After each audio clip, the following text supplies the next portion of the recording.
Hello, everybody, and welcome back to another episode about the movies with William Fletcher. As per usual, I am your host, William Fletcher, and this week I am joined again by Shane Fletcher. Back by popular demand. And so this week we'll be covering the Rob Reiner film A Few Good Men. An absolute classic. Yeah. So you have been telling me to watch this film for a long time. Yeah, quite a few times I've mentioned that we should watch this film, and we very recently did, and now we can talk about it. Yeah. Why did you want me to watch this film? Just sort of as a general thing before we get into it. Sure. Big fan of Tom Cruise and Demi Moore. Well, the entire cast, really. The entire cast is amazing. Rob Reiner, classic director. Aaron Sorkin, classic writer. Just an amazing combination when all these people came together to make this film. Yeah, so this is based off a play, isn't it? Yeah, it's Aaron Sorkin's first play, I do believe. It's plays are a writer's medium, and Aaron Sorkin is a tremendous writer. And then, they obviously bought the rights to turn it into a film. And you're a big Aaron Sorkin fan. I am a huge Aaron Sorkin fan. I haven't actually seen Sports Night, I think, is his first sort of TV sitcom. I haven't seen that, but I like most of the other things he's done. So this film is about, it's a court case. Well, yeah, it's a court case essentially about two U.S. Marines who inadvertently killed someone. Yeah, I believe his sister is Aaron Sorkin's sister is a lawyer in the military, and I believe it's sort of somewhat based on a true case. And that's where he got the idea to write the play, which then became the script for became the movie. Yeah, so I kind of had an idea of what this film was about before I saw it. I knew like the famous Jack Nicholson line, "You can't handle the truth," because like everybody knows that. Indeed. But I didn't really know too much about it. So I knew it was sort of a courtroom thing, which Aaron Sorkin is a big fan of. Clearly based on other things he's made, and a lot of political intrigue and such. I was surprised that that Tom Cruise and Demi Moore were lawyers for the Marines and had to basically find them not guilty of purposely killing this U.S. Marshal, this other Marine, basically, rather. Yeah. The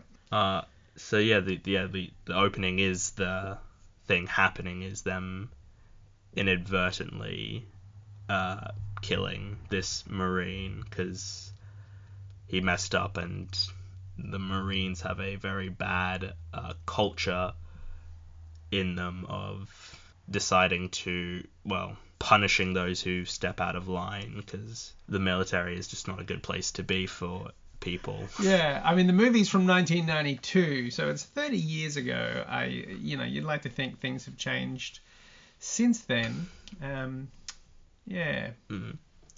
Well, you wouldn't like to hope so. Yeah, I mean, I don't have first-hand experience being in the military, but I can imagine things like this went on.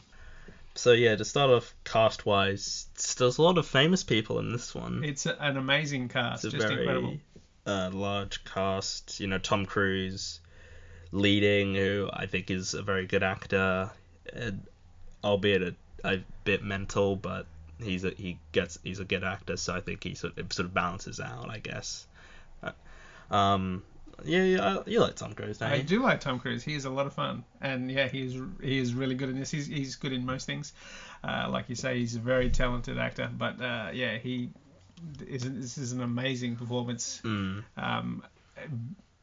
The whole cast is amazing, and performances are obviously better when you're acting with other talented people, and so this is just a perfect storm of talent, I think, in this film. It's incredible. You got Jack Nicholson, and he wasn't in it as much as I thought he would be. He is in scenes, but throughout most of the middle portion of the film, he's not really in it that much. Like, he's there sort of towards the beginning before they start going to court and start doing the interviews. And then once the second act begins, more basically, he's not in it that much until the final sort of court scene at the end. Yeah, very much like he's the big name, I guess, in the movie, and so he's in it very little. But just in every scene he's in is an important one, and it's impossible to take your eyes off him. He is just an incredible presence. Yeah, and then Demi Moore, the sort of female lead of the film, one of the sort of accompanying lawyers for Tom Cruise's character, and she's sort of, they sort of have a turbulent relationship throughout the film, and they don't really get along at first, and then they sort of, slowly. Yeah, she's she outranks him, and her job is to make sure that he does his job. So she's like a supervisor, but obviously in the military, she can dole out punishment, and it could do bad things for his career. Yeah, and then we've got a lot of other great actors. You've got Kevin Bacon as the sort of opposition lawyer in the case. You've got Cuba Gooding Jr. very briefly. I saw his name in the cast, and then he's just in it for like a few minutes, and then he's gone again. Just like, okay, that's interesting. I guess this was before. This was long before he was Cuba Gooding Jr. He was the big name. Yeah. Then you've got Kiefer Sutherland in it as well. Also, incredible character. Yeah, he plays amazing. And then you've got there's the sort of third lawyer with Tom Cruise and Demi Moore. Well, he's not the lawyer. He's just sort of the third man. Yeah, of the team. He's support counsel. Played by I don't know. Kevin Pollak. Yeah, and then there's the two Marines who are being court-martialed as well, who are also really solid in this, and they. I don't know who the main one is, but the second guy was from Twin Peaks, the original the 90s series. Twin Peaks. Yeah. Just amazing performances all around. Yeah. So I guess now we sort of can delve into the film a bit more. Yeah. So two Marines, Dawson and Downey, are accused of murder and face a court-martial, and then it's sort of, we don't really know too much of what's happening. Like, we don't, like, the film sort of, we see that they are, that's like the opening scene is them doing that and him dying. Yep. And then we see, and then it's sort of like, oh, were they told to do this or were they not told to do this? And then we sort of have to figure that out. And we sort of learn stuff along, but we also get we sort of see stuff beforehand. Yeah, they do. He does jump in time a bit where, the story is very much explained. You learn bits of information as the story develops, and it's done very well. And then, we'll just do a little bit of, we'll go back in time and we'll see that, these guys, Jack Nicholson and the military there, are responsible for this thing. They gave the orders, and then it all becomes down to, well, how are they going to prove it that these guys are the ones that are ultimately responsible? Yeah. And because the Marine who he was there, he wanted to be sent home because he wanted to be transferred or whatever, and because he wasn't happy, and Jack Nicholson refuses to transfer him. And we sort of see that earlier in the film. We see it sort of before everything starts going to court, so we know that he is in some way responsible for this thing happening, and not transferring him away, but we don't know how much more involvement he has got at that point. Yeah, that's true. They lean up that they tease that, yes, they weren't going to transfer him home, they were going to sort out the problem on base, and then he dies, and so he's responsible, but you don't know the specifics of it just yet. Yeah, and then the sort of, we're introduced to Tom Cruise's character also early on, playing softball, and there's multiple scenes of them playing softball. Is there a particular reason for that beyond just an introductory moment? No, I'm not sure. There's a lot of it there. I don't know why that's in there. I mean, this is based on a play, so I'm sure they weren't playing softball in the play, so it's a good, getting them outside, because I guess there's a lot of the movies in rooms, just them talking, so I guess they wanted some exteriors where they can have action. And then Demi Moore's character is introduced, and they immediately sort of get off on the wrong foot because he's sort of more blasé and not so, he's not as worried, he's not taking it as seriously as maybe he should, at least sort of outwardly, and Demi Moore's sort of getting annoyed with him for doing Not taking it seriously. not taking this sort of thing seriously. Yeah. And and so that's sort of right there. Easy way of having, character of creating conflict between the main characters is their attitudes towards the situation is very different, and Aaron Sorkin does that a lot in his writing, of sort of like creating conflict between the main characters through them just being sort of different kinds of people. Like West Wing, for example, you have seen. I have. Is that sort of a thing that happens a lot in the show? Yeah. He's big on that sort of thing, and in this, in A Few Good Men, it becomes he sort of spells it out a bit later on, where it's like, I wonder if they chose Tom Cruise's character, who just wants to do it fast and quick and get it done, so that this could get swept under the rugs and not cause waves for the this General Jack Nicholson, who's obviously very important, and they don't want to cause any problems for him. So and then and Demi Moore's character Jo wanted to try the case, and they didn't want to give it to her because she would actually take it to court and make a big deal about it, and they're just trying to make it as low key as possible, I think. So that natural conflict between what she, as sort of lawyer she is, and the sort of lawyer he is, makes for good cinema.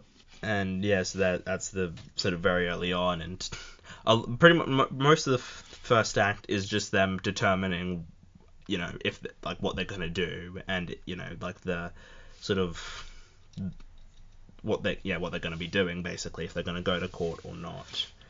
And so there's lots of scenes of just establishing for character, basically, throughout a lot of the early stuff in the film. And I think they also set up the military, because there's lots of scenes where Tom Cruise is talking to the two characters, the two Marines, Dan and Downey, and they're not offering up any sort of information. They will answer any question he asks, but if he doesn't ask the right question, they're just not going to offer up any information. And that sort of it's not a roadblock necessarily, but it just makes things so much harder for him, and you can see he's getting very frustrated by, like, why wouldn't you just be telling me this stuff that's going to help your case and fix you up? Yeah, and the two soldiers, the Marines, are very very sort of by the book. They sort of keep saying, they say "sir" at the beginning of every sentence and end of every sentence. Yes. Even though he keeps telling them they don't have to do that, they just keep doing it anyway, and he just gets more and more annoyed, and he just keeps asking and trying to get answers, and they won't. Yeah, they're not telling him what he needs, and not giving the information that he requires to help them, because he, could help them. They're just not making it easy for him to help them. As Demi Moore says, they are fanatical about being Marines. And they don't want to be court-martialed and be dishonorably discharged from the military.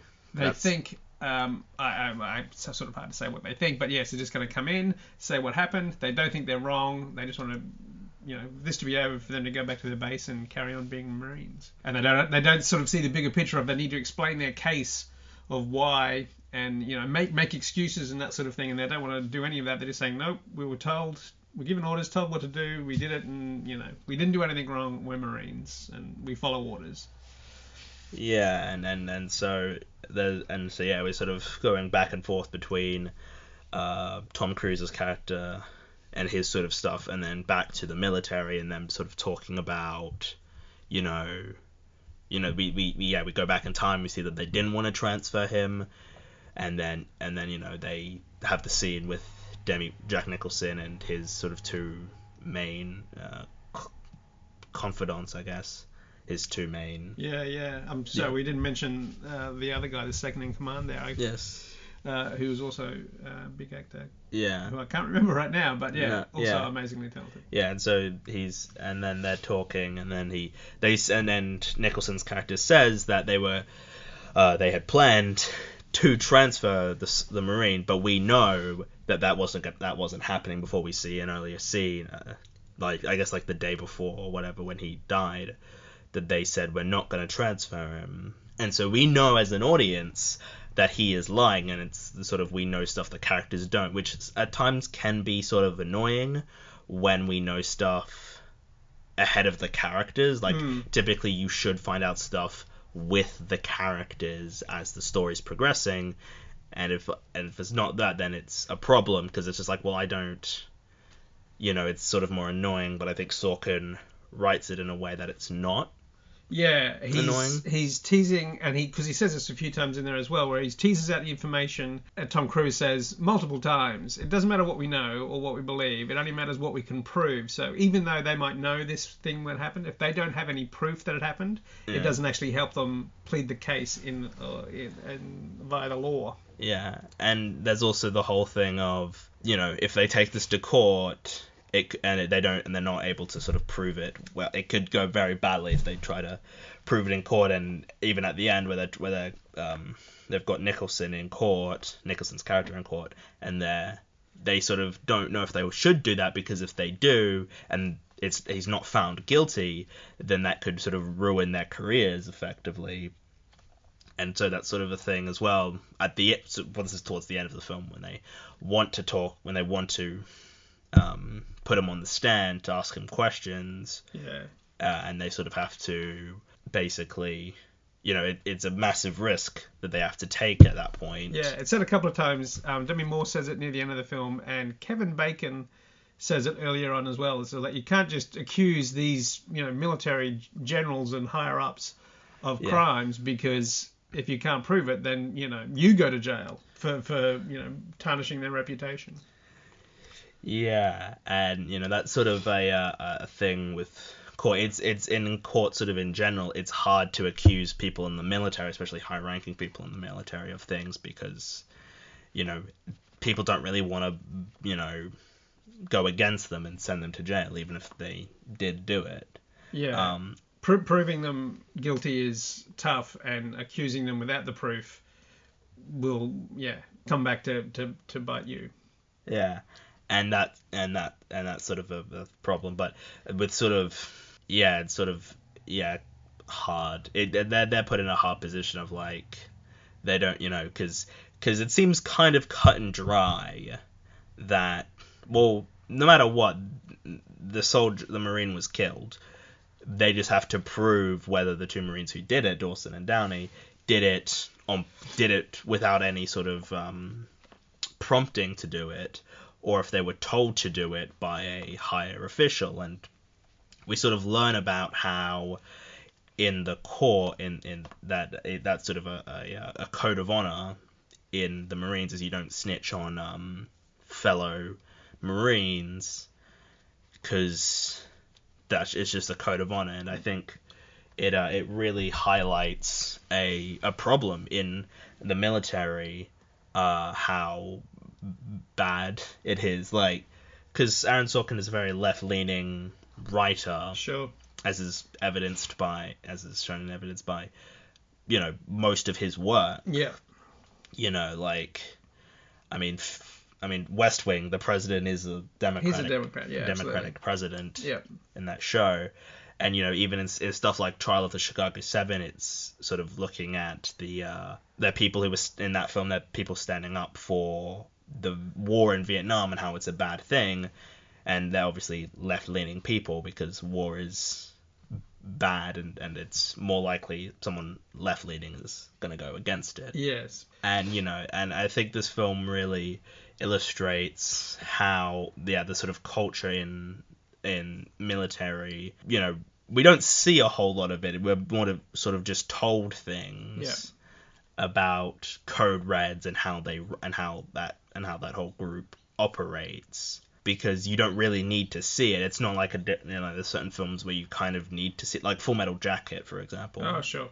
Because the first 45-50 minutes of that movie is seeing them at training, and thus you need to show why it's a bad culture fostered. But in this, you don't really need to see it, because you've got the opening scene that effectively that just shows the poor culture.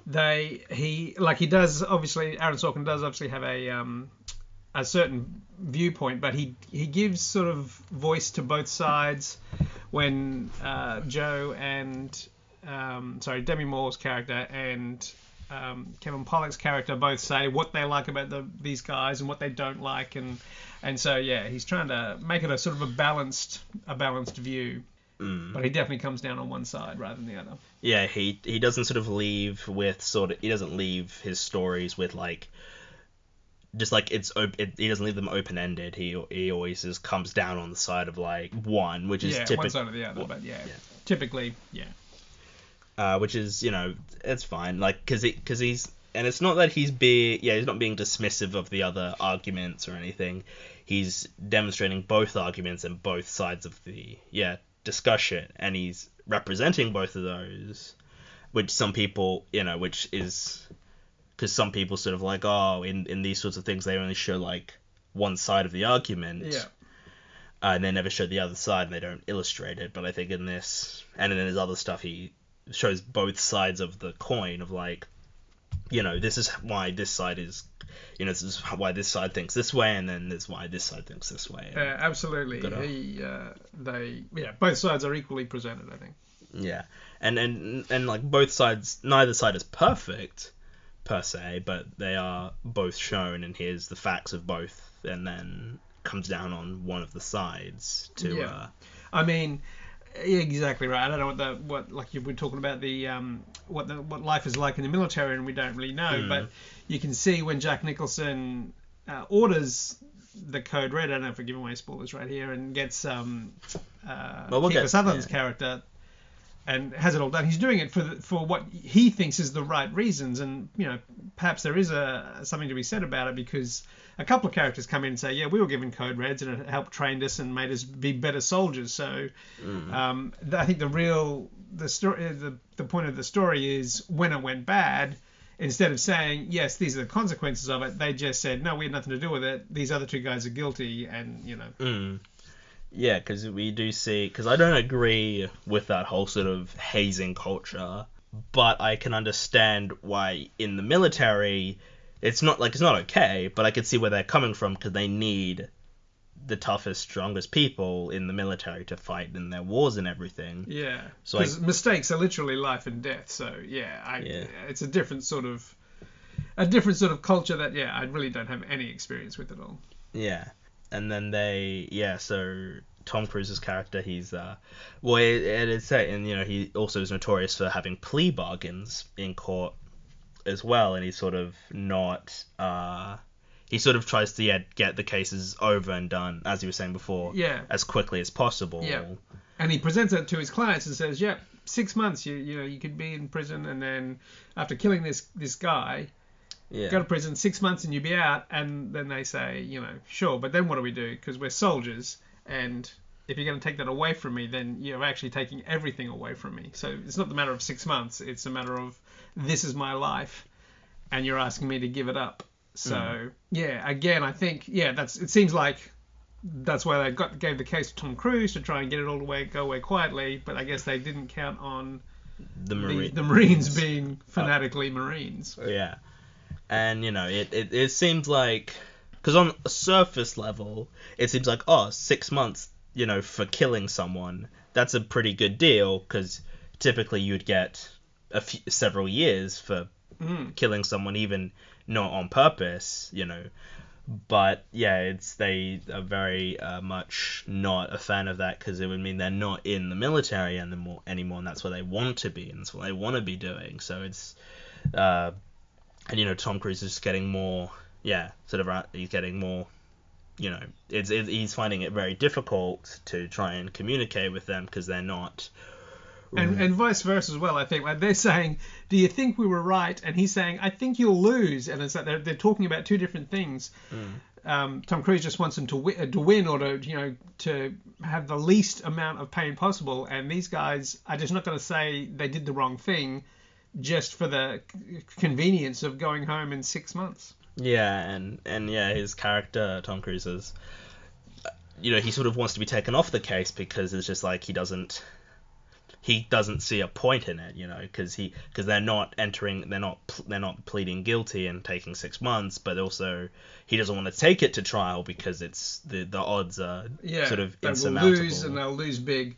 And because at the beginning it's like they're talking about 18 years or 12 years, like years in prison, and he's worked and learned all these things and got it down to 6 months. He thinks he's made this massive achievement, which I guess he has. But his clients are not going to make that deal to say, yes, we were guilty, we were wrong, we did the wrong thing, because they just don't believe it, and they have a code and they have honor, and they're not going to do it for the path of least resistance. Yeah, and so he's very much not. And it's sort of, and then he pleads not guilty to the court, and it's sort of like, watching this, I was just like, okay, so I assume they are going to overcome it and they're going to find them not guilty, really.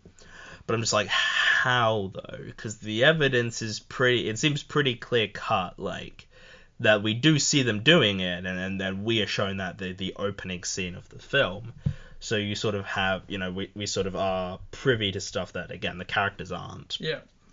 And so you're just sort of, as an audience, sort of not really sure on sort of what to think, because we sort of see stuff and we're just like, okay, so they did do it, and he dies, and then we sort of see this, and then we sort of the film, it's not really, and like it sort of goes in order, and then every now and again we'll flash back to just before he died, the Marine died, and it's very it's not like a linear story. We don't see everything beforehand, because I think because the opening scene is the murder, and then because I think that's a good way to to start the story, because that's what the main focus is. Yeah. Is of the accidental murder of the Marine. I mean, you don't actually see him die. It's the attack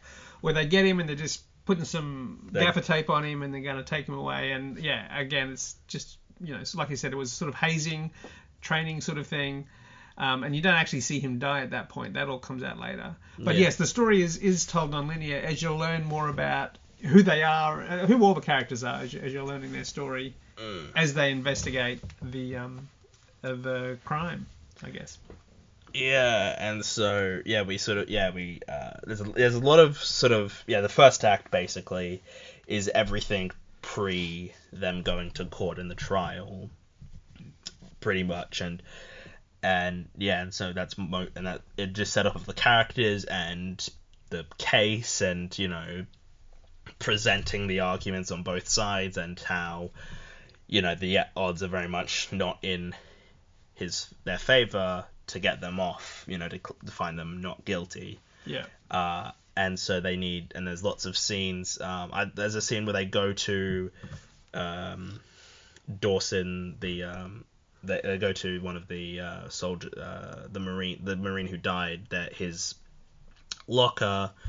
And this is before they've gone to court, isn't it? Where they go to his locker and they find they go down to investigate the scene of the crime, basically, and see where it happened. Yeah. And they're in his room and they see all his stuff.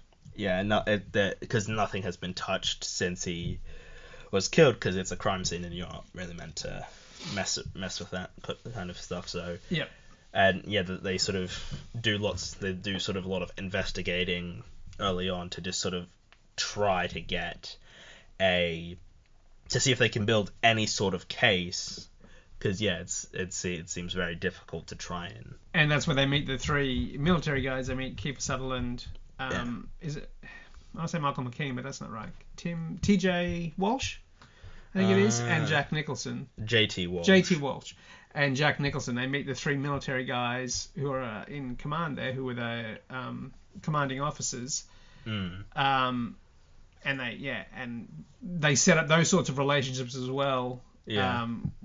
Where Kiefer Sutherland's character, has no time for Tom Cruise, doesn't like the Navy guys. And Jack Nicholson doesn't like, the because they went to law school and they're sort of well educated, what have you, and yeah, he doesn't have time for that either because he's a military guy, and they set up those dynamics there between the good guys and the bad guys, I guess. Yeah, and Jack Nicholson, he doesn't like them, just sort of. Like he doesn't really appreciate them coming in and sort of asking him these questions. And he doesn't appreciate people questioning him and the way he's running his base. Yeah, and and it's at this point that he lies, sort of about the whole giving him a transfer, but we know that he didn't give a transfer, so like, okay, we have to wait for the characters to find out. It's like, I guess it's kind of like that Hitchcock thing where if you show a bomb under the table, that'll go for 10 minutes, and then you've got two characters sitting at said table, and you want them. I guess it's not the same thing exactly, but it's like it's like we know information and we're waiting for the characters to catch up and what they can do with it. Yeah, and I think that it's that can be incredibly sort of lazy and bad writing. Like it needs to, because Aaron Sorkin is a brilliant writer who is able to do that sort of thing and not make it seem annoying or frustrating to an audience member. Absolutely. And Rob Reiner, just getting back to the director, does an amazing job as well with all the the pacing of the film and putting it all together. It's it's all incredibly well done. Rob Reiner. I don't think I've touched on this before, but Rob Reiner is like top 10 directors of all time for me. Yeah. He's made some of my favorite films of all time. He's made so many great films. I know you are also a very big fan of his work. Yeah, amazing films, and like sort of like top films in each genre. Like Stand By Me is like a classic coming of age film, and Harry Met Sally is probably the best romantic comedy, and this is one of the best legal dramas, and Princess Bride is another absolute classic. And Misery, one of the best sort of adaptations of. I mean, because he does a lot of adaptations. Stand By Me, Princess Bride, Misery, Few Good Men. Like he does a lot of. He works a lot of good source material, absolutely. Adaptations. And this is Spinal Tap, sort of classic mockumentary. Yeah, one of the I think earliest examples of that sort of. Yeah, just an amazing director. Genre. And so this film is very well made on a technical level beyond the writing and directing. It's the editing is very good. Like the editing isn't like majorly fancy or anything. It just is very sort of like it works. And it's because it's just a lot of people speaking. It just gets the best performance, I think, that they've captured on film and gives it to the audience, which is and it's weird because a lot of the second act onwards is in the courtroom, and it's hard to try and shoot that kind of thing and make it interesting. Yeah. But I think with Sorkin's writing and Rob Reiner's direction, I think it works well enough because you've got two excellent people doing that kind of thing, working on it. Because those scenes would be very boring if you didn't have like two masters of their craft doing those things. Indeed. And so, I think like this is a very well made courtroom drama, which is hard to do. Like having people stuck in a room, just being in one room for a lot of the film is very hard to do well. And like 12 Angry Men, for example, is a perfect example of being in one room. Well, technically two, because they go to a bathroom and then but most of 12 Angry Men is just in this one room with 12 guys around a table, and that's again also a courtroom drama technically. But you don't see the courtroom. Thing. It's all after the fact. It's another good play adapted into an amazing movie. But this is more of a you see sort of bits and pieces, and you're sort of given more information, and as opposed to 12 Angry Men, where you don't see anything. You basically are just told, the characters just tell you what happened. But we only see just the act of them of the two Marines doing that to that Marine. We don't see any of them being told to do it or anything, or the sort of after effects. Well, this is the after effect. But we don't see what happens when they find the Marine who's died. We just see them, the Marines start bleeding, and then that's it. That's all we see of the actual thing happening. But we never see them being told to do it or anything like that. No. Because we don't need to, because we can then sort of infer it from context and sort of what we've been told by the characters as well. Yeah, I think it's more powerful also as they're trying to get the confession. If we're not exactly 100% sure it's true or whatever, but yeah, I mean we're pretty confident, and yeah, it makes for an amazing final scene. Yeah, and so yeah, they are talking, and they they've seen and they basically like there is evidence here that there wasn't a transfer for this Marine because their room is still all nicely done up, and then the sort of third main commander sort of talks to Tom Cruise's character about how they sort of they weren't planning on doing it anyway. Because they clearly, as a character, have more morals, I guess, like they're more open. He's trying to make good on his mistakes.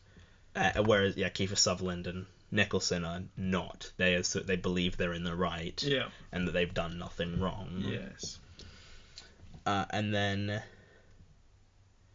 and so they were talking about this, and so they have to, and so then the two Marines are put on the stand, and they have to talk about, they are being questioned effectively, and we see one of them being quizzed by Demi Moore's character, and she's trying to coach him through it because he has problems with his words, and he's sometimes he's not good at he's not a public speaker, so he's not good at that sort of thing. And then that sort of becomes a problem for them when they keep asking them questions, and they keep sort of saying, and they're basically shooting themselves in the foot effectively because they are set because they can't lie in court, and they have the honor of not lying because they're not, if they are, like, as you were saying before, if they get asked like sort of a direct question, they will answer directly and honestly. But it turns out that this guy wasn't there and didn't get the order to give the code red. And it's just not something, I don't know if it just didn't occur to them to say it, or they just not going to give out that sort of information. And so their lawyers are sort of blindsided with the fact that it was just this one guy, and so now it's only one person's word that it happened. And a bunch of people saying, no, it didn't happen. So, and that and so we see lots of different people on the stand being questioned about several things, and it seems that the sort of stuff where they're talking to one of the sort of medical about the conditions that the Marine who died had, and whether they missed something or not, and Kevin Bacon's character is sort of being like, that's sort of hearsay, or that's not relevant, or there's no evidence of anything of that. So, and it's there's a lot of stuff, there's lots of shouting and arguing, and indeed, because court is a very messy place, and it's a lot of trying to, and then there's the judge as well, who's sort of is a part of it as well, and just sort of tries to sort of guide them on, because they sort of keep getting off topic and keep going on sort of tangents that don't really matter or really mean too much. So when you think that Tom Cruise is that have got like the upper hand, then Kevin Bacon comes in and just sort of crushes it and basically just makes it. He obviously knew that he wasn't there, and didn't obviously tell Tom Cruise and Demi Moore, the defense lawyers, and just says, how could you didn't hear the information, you didn't hear them say to give a code red. So you're just believing that this one other Marine did. And so there's lots of sort of things, and they gonna and there's and they put both of the Marines on the stand. Then they put the I'm just trying to think. I can't remember him being on the stand. The other one. Okay.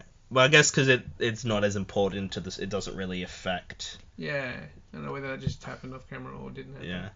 But yeah, essentially, the case is blown open, and so Tom Cruise's only choice now is to put J.T. Walsh in the stand and say, yeah, you need to testify that this happened because now you're the only other witness we have that can help the defense and say, yeah, they were told to give a code red. Yeah, and then he commits suicide. Yeah, which is inconvenient. Yeah. For everybody, yeah. including himself. Yeah, and it sort of comes a bit out of nowhere. I felt like it's quite a shock. The first time you see it, you got no idea it's going to happen. Yeah, well, I wasn't even sure who it was at first. I was like, okay, so this guy's putting on his uniform, because I thought like, okay, so this guy's putting on his uniform because he's gonna wear it to court. Yeah, that's and right. He's gonna test, like... and he's gonna be on the stand in that uniform. Yeah. And then he kills himself. And I'm like, oh. So there's that. Well, that doesn't help, and now they've lost a major witness who can help them. The only real person who can help them. We saw it happen. Yeah. Yeah. And so that definitely doesn't help them. And they keep, and they get the supposed transfer letter. Well, they ask for the transfer letter when they meet up with the three generals. Yeah. And Nicholson's like, yeah, sure, I'll give you this. And then, but you're like, okay, so they don't have it, so they have to quickly make one up. And so they do, don't they? And then they give them a fake one. Yeah, I mean, I think they had one, but they just erased the one that was earlier. They gave them the 6 o'clock transfer, which existed. I think that was real. Oh, they had to make a transfer, but I think the flight was real. But they had to pretend that there wasn't another flight at 11 p.m. which could have got him off the base faster. Yeah. And then, they can't really prove that because there's no sort of log of it happening. So like, basically they can prove...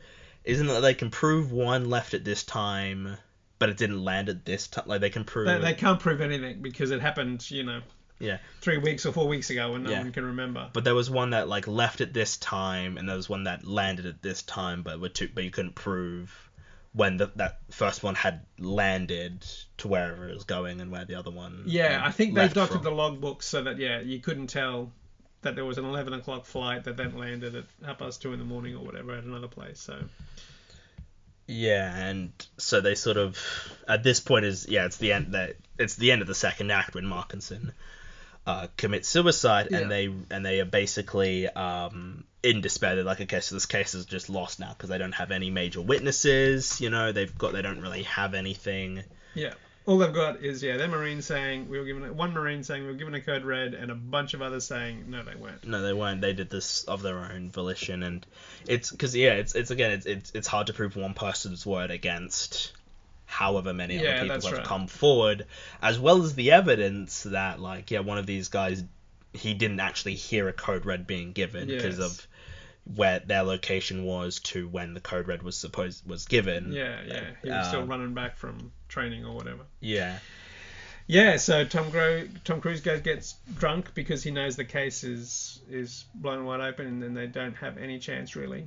And they sort of, I think it's around this point that Demi Moore is also getting upset. More with Tom Cruise's character, because he's just sort of given up at this point, and she's like, no, we could still try and win this, even though it's sitting as an audience member.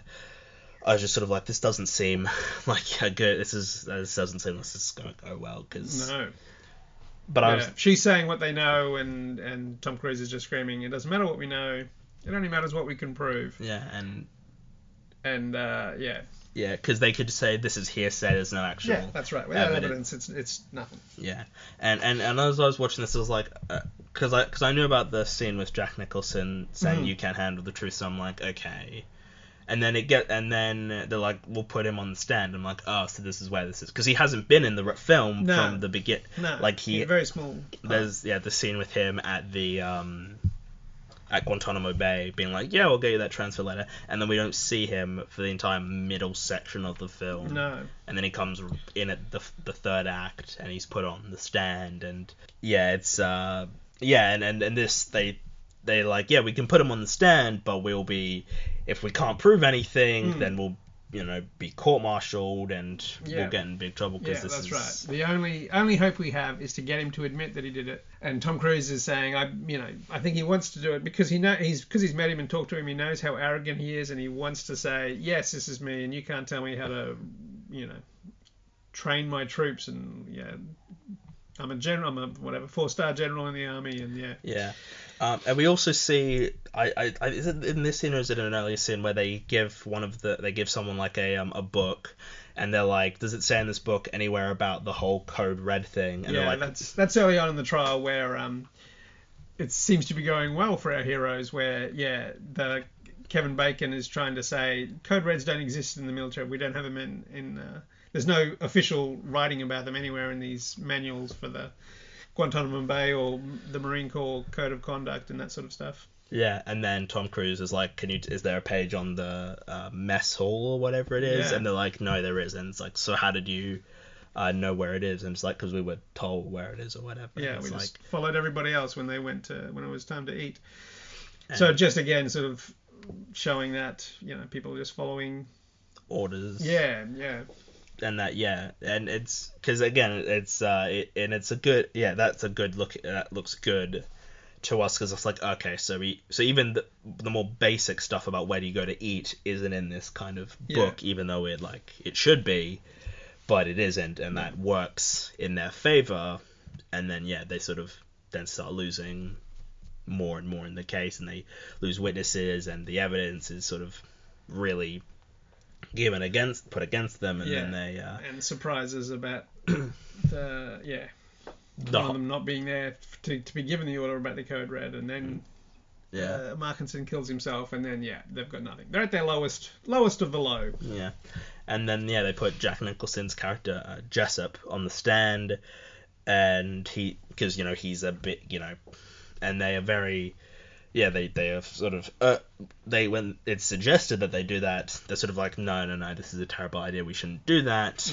And then they sort of are like, no, we should do it, and then they put him on the stand, and that's basically one of the last scenes of the film is just him on the stand. Yeah, it's all about Tom Cruise riling him up and getting him to admit this thing, and Demi Moore says, if you don't think you can do it, don't push him, because things can go very, very bad for you if you accuse a general, 4-star general, of doing these things that you can't prove. And then because we sort of see early on in the film, he gets annoyed, as you were saying before, about those characters, Demi Moore, Tom Cruise, and that, of telling him what he can and cannot do, and he gets very annoyed and very upset and uses some very terrible language. It's Tom Cruise was just trying to push his buttons and see what sort of reaction he could get from him. Which let him know that if he can do that again while he's on the stand, then this can all turn around. And then he gets more as the questioning keeps going on and on, he keeps getting more and more annoyed, and Kevin Bacon is like, this is hearsay, we get him off the stand, this isn't doing anything, this isn't proving anything. And then Tom Cruise is sort of, he keeps sort of poking and prodding at him till eventually to try and get him to admit, and he keeps saying that, and then they point out that there's a contradiction in his story, because he's saying his Marines never disobey his orders, and that Santiago, the Marine who was killed, was to be transferred for his own safety. But why would he need to be transferred if the Marines were told that you don't harm him at all, if they never disobey his order? Always followed orders. And he basically says and then he just keeps going on, and he keeps talking about, and Nicholson's character rather keeps going on and on about how great he is and how important he is to the safety of the world and to the people, and how the Marines and how important they are. And then he just keeps sort of going on, and he keeps yelling, and he just keeps getting more and more upset. And then Tom Cruise asks, what is the truth? And he says, you can't handle the truth. Indeed. And then he admit that he ordered that Code Red. Yeah, he just keeps pushing him and saying, did you order the Code Red? Yeah, and he yells at him, and he admits to it, and he just tries to leave like. Yeah, that's right. And Tom Cruise stops, just amazed that he got the words, and everything stops, and it's like, this guy needs to be arrested now and taken away for these crimes, and And he is arrested, and he's he's very angry, and he's yelling at Tom Cruise, and that he's getting upset, but he's taken away, and that he does not, they are not, that they're in trouble now, but he's going to prison and all that. Yes, that's right. He'll be charged with crimes and put on trial. And then the two Marines, Dawson and Downey, are cleared of the crimes of murder and conspiracy, but they are found guilty of the sort of unbecoming conduct and dishonorably discharged, with one of them not really understanding why. We were given the order, we followed our orders, we don't understand why. And then the other guy says, well, we were supposed to look after the little guy, we were supposed to look after the Santiago. People, the people too weak to look after themselves. Yeah, exactly right. And then they leave to be discharged, and then one of them, the Dawson, he talks to Tom Cruise a bit, and it's like, you don't need to have the patch to be honorable and everything. And then they salute each other and they leave, and then the two, and then you've got, and then everything they all leave basically, and then they have to arrest Kiefer Sutherland's character as well, because he's involved in the whole thing as well. And then we finish on Tom Cruise's character and him. They leave the courtroom, and and all the he's the last person in the courtroom. Everyone else is cleared out, and then he leaves, and then that's the end of the roll credits film.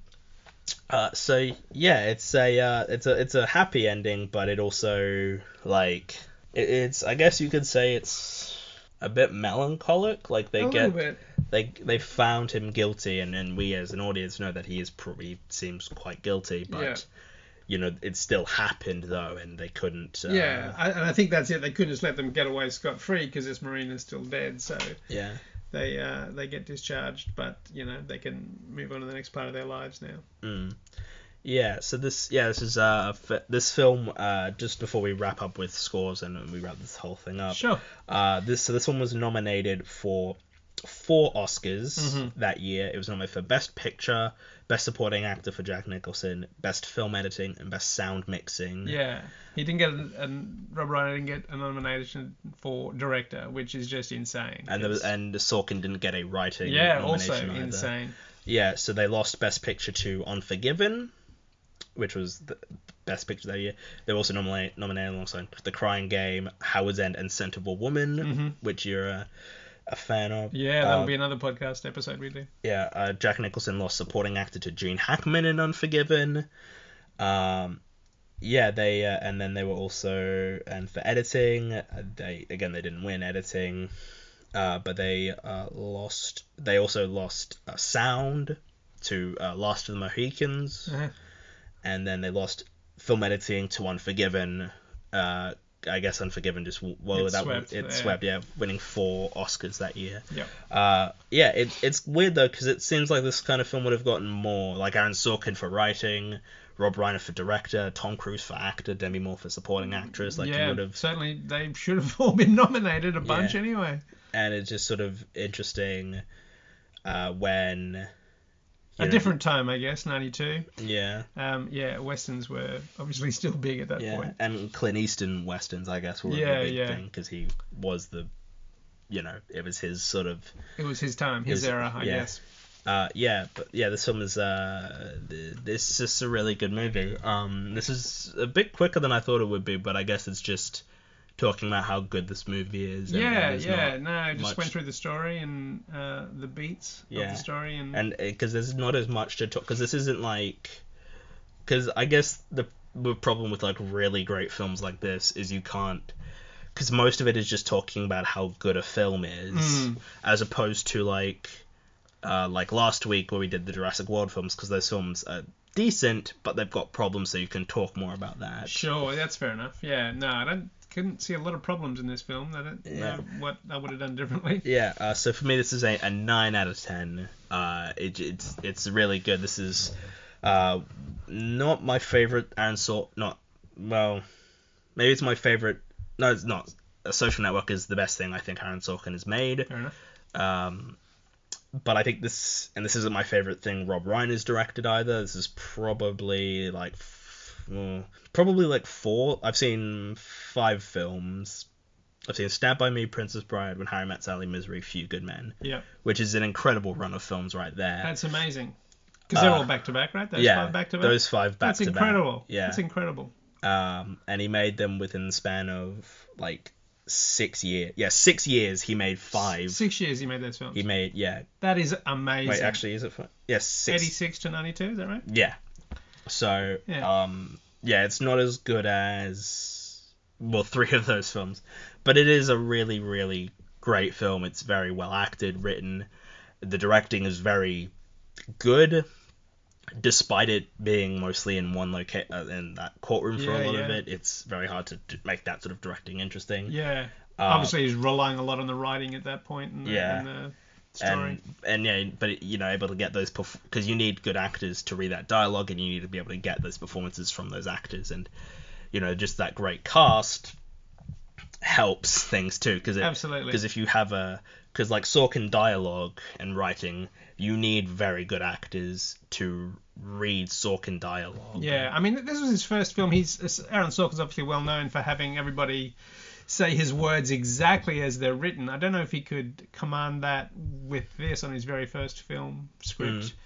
So I'm not sure if there was a bit more leeway of people, giving the dialogue, or if Rob Reiner had more of a command. Then I'm not really sure. But all of the cast, I absolutely 100% believe they were those people. Even down to the 2 Marines that are on trial, they certainly, it all seemed very, very real.